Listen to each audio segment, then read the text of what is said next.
Kush i ka? Ke çaneni janë ato? Jo, unë isha ke të vëshoja, Antoneta, për me që ti e nga fshati, bëra se bab, këse radhe dhe të lash ty. Po pra, shumë thanë, edhe mua.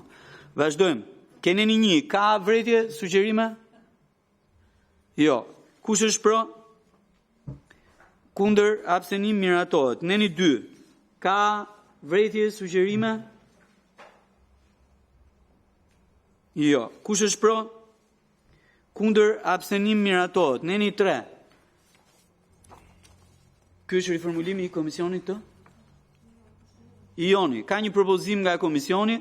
Neni 3 i projektligjit në shkronjën G të shtuar për teknikë legislative sugjerohet që fjalët sipas kufizimeve të zëncohet me fjalët e përcaktuar dhe në fund fjalit shtohet fjala të këtij ligji. Jeni dakord? Jeni dakord. Votojmë nenin 3 me këtë ndryshim, kush është dakord? Kundër, abstenim nuk ka, miratohet. Neni 4, ka ndonjë sugjerim? Jo. Votojmë nenin 4, kush është pro, kundër, abstenim, miratohet. Neni 5, komisioni mendon që në nenin 5 të projektligjit në pikën 1.1 për teknikë legislative dhe harmonizim me nenin 3 sugjerohet që fjalët sipas kufizimeve të zëncohen me fjalët e përcaktuar dhe pas fjalëve shkronja P shtohet fjala të këtij ligji. Jeni dakord? Ministria e Financave. Mos pyesni edhe për këto gjëra tash. Jeni po, dakord, okay. Atëre, kush është pro? Kundër, abstenim, miratohet. Neni 6 i këtij ligji. Ka ndonjë gjë? Tani për nenin 6 kam unë. E këtu duhet pyesni prapë. Tani, keni bërë një ndërhyrje ke nenin 6. Keni rrit gamën e subjekteve përfituese nga sponsorizimi. Më ndjek drejtoresh? Ndërkohë që bazën e kontributorëve e keni lënë atë që është. Që do të thotë, federatat sportive dhe individët do të vazhdojnë të marrin më shumë para, sepse ata marrin medalje, ndërkohë që sportet kolektive, po që janë më popullore në këtë vend, siç është futbolli, basketbolli, voleybolli, e kështu me radhë, do të marrin gjithnjë më pak para. Pra, keni shtuar gamën e përfituesve në bazën e sponsorizimeve.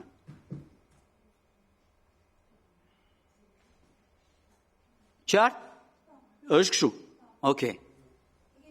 Në gjykimin tim kjo është e padrejtë. Pse është e padrejtë? Sepse torta ajo është. Ju keni vendosur disa kufizime në tortë. Ju keni thënë, sponsorizojnë vetëm subjektet që bëjnë xhiro mbi 100 milion lek. 1. Dhe e dyta, deri në 5% të tatimit të fitimit para tatimit. Do me thënë, vetëm subjekte që deklarojnë fitim mbi 1 milion euro dhe deri në 5% të themi të 1 milion euro që janë 50.000 euro. Dakord? Duke e zhbalancuar komplet gjën. Në qoftë se unë, që kam deklaruar 1 milion euro fitim, dollar, lek, e ku di unë, të tjera të këtij lloji, sponsorizoj 5%, mua më njihet shpenzimi i zbritshëm 3 fish. Pra, nga 50.000 euro, 150.000 euro. Unë i sponsorizuar përfitoj vetëm 50.000 euro të çliruara nga tatimi, ndërkohë që unë sponsorizuesi fitoj 100.000 euro. Kjo është e zhbalancuar totalisht. Tani, me që për shkak se keni shtuar gamën e përfituesve, kam një propozim. E para, të zgjerojmë bazën e kontribuesve. Unë kam propozuar jo 100 milion lek fitim, po 50 milion lek fitim. Nuk bëhet, po, bravo. Po prit ta mbaroj unë një herë. Të gjithë tifozët tani po pyesin. Tani të gjithë tifozët po pyesin, a jemi live? Se duan ta dëgjojnë këtë gjë. Duan ta dëgjojnë. Tani, edhe një herë, të ulemi, më ndiq të lutem, të ulim bazën e kontributorëve. Pra nga 1 milion euro ta bëjmë 500.000 euro. Se me thënë drejtën, ata që deklarojnë 1 milion euro fitim janë shumë pak.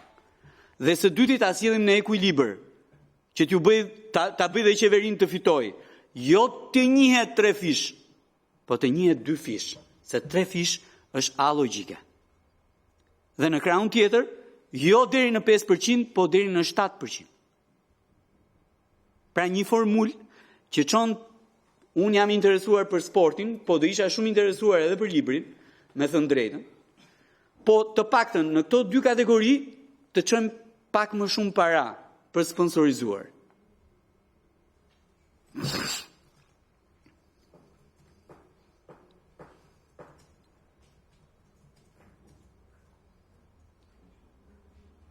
Mos harroni që e keni në favor të sponsorizuesit të gjithën, E keni në favor të sponsorizuesit të gjithën.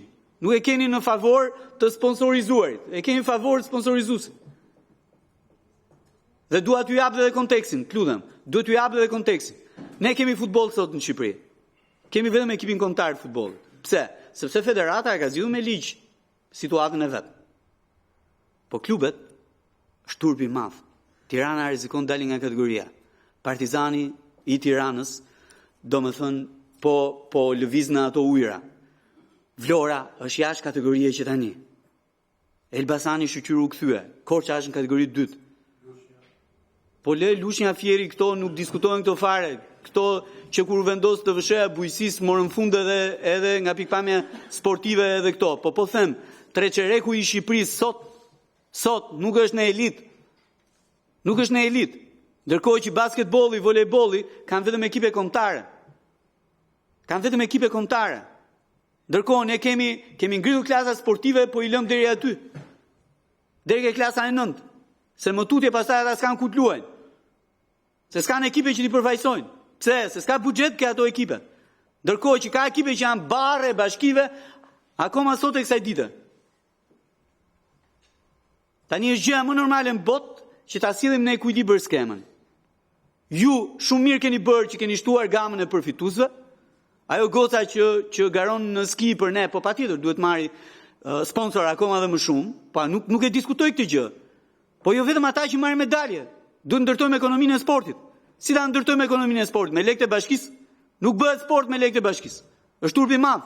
Lekët e bashkisë duhet shkojnë për kanalizime, për rrugë, për shkolla, etj. Me radhë. Ose për klasa sportive atje në për shkolla, po nuk mund të financojnë sportin profesionist. Pra keni rritur gamën e përfituesve, keni mbajtur të njëjtën bazë. Po ju kërkoj të zgjerojmë bazën dhe të cilëm në ekuilibër skemën.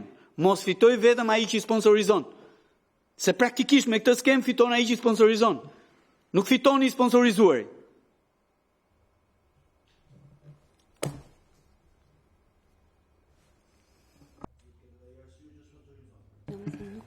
Zoti Ka arsye me dy fish.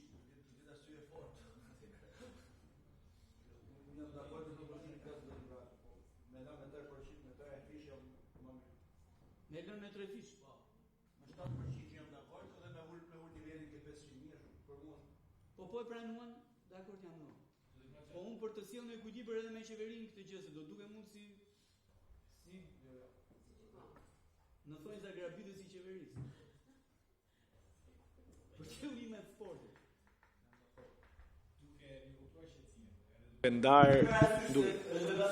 Pikërisht pra duke ndarë tifozlikun, duke ndarë gjithë pasionin që kemi edhe të përbashkët për sportin. Ajo që ka ju po propozojnë në këtë moment është ndyshim, është ndyshim thelbësor i skemës. Po në këtë moment ne do i qëndrojmë këtij varianti që kemi sjell. Të gjithë bashkë. Patjetër pra, të gjithë bashkë. Por në këtë moment propozimi juaj do të ndryshonte në mënyrë thelbësore skemën që kemi dhe ne për këtë arsye do i qëndrojmë të paktën në këtë moment propozimit që kemi sjell. Duke qenë shumë i hapur për të diskutuar për opsione të tjera në të ardhmen. Sepse në këtë moment ky propozim do ndryshonte jashtëzakonisht shumë për mbajtjen e këtij propozimi dhe projekt ligji. Problemi për mua, unë kaq kisha për detyrë t'ju kujtoja angazhimet që keni marrë si qeveri. Që t'jemi qartë. Tani në qoftë se në stadiume pyesin, pastaj unë s'kam çfarë të them më. Është shumë e qartë gjëja. Po debati do shkojnë në seancë plenare. Patjetër. Për këtë gjë. Atëherë kush është dakord me nuk po e votoj atë. Ka marrë shumë vota kundër sot. s'po e kërkoj që të votohet. Kush është dakord me 1.6 projekt ligjit? Kundër, abstenim, miratohet. Unë votova për atë skiatoren, me thënë drejtë me që përfshihet ajo. Edhe për një djalë që e kam zonë, një ndrit që është kampion edhe ai që merr medalje vazhdimisht. Në 7